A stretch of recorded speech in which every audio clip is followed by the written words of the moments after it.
আসসালামু আলাইকুম। Self sponsored work permit বা স্কিল্ড ভিসার জন্য অ্যাডিশনাল চাইল্ড পর্বের এটা সর্বশেষ পর্ব। এই পর্বেও কিছু আম, অনেকের বিভিন্ন ধরনের প্রশ্নের উত্তর দেওয়ার চেষ্টা করব, যেগুলি অনেকেই জিজ্ঞেস করে থাকেন বা অনেকের মনে এগুলির প্রশ্নের উদ্রেক করা থাকে।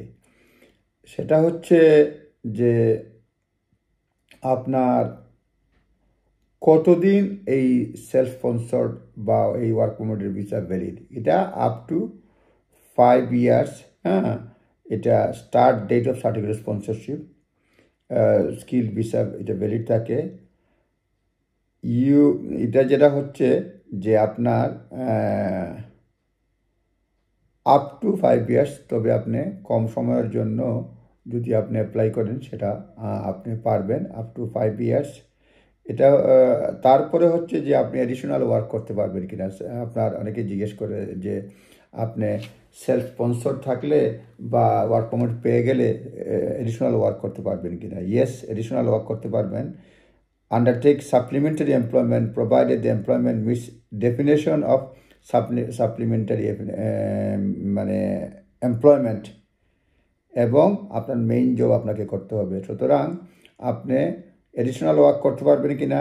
Self sponsored skill worker visa হোল্ডাররা permitted to work in the job they have been sponsored, যেটা স্পন্সর করা হয়েছে তারা পারমিটেড এবং তারা সাপ্লিমেন্টারি ওয়ার্ক নিতে পারবে, provided that employment meets the definition of supplementary employment and they continue to work the job which they are be sponsored.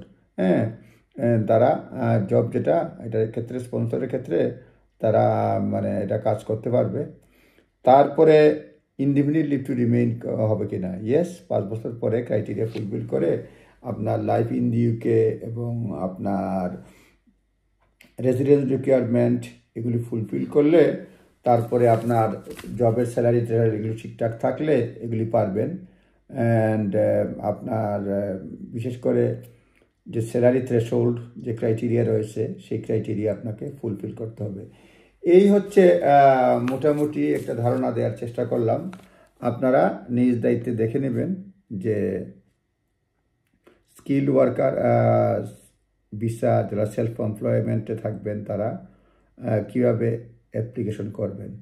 আপনাদের এজন্য অবশ্যই আপনার এক্সপার্ট লয়ারের পরামর্শ নেবেন, এবং এটা জেনারেল গাইডেন্স মাত্র।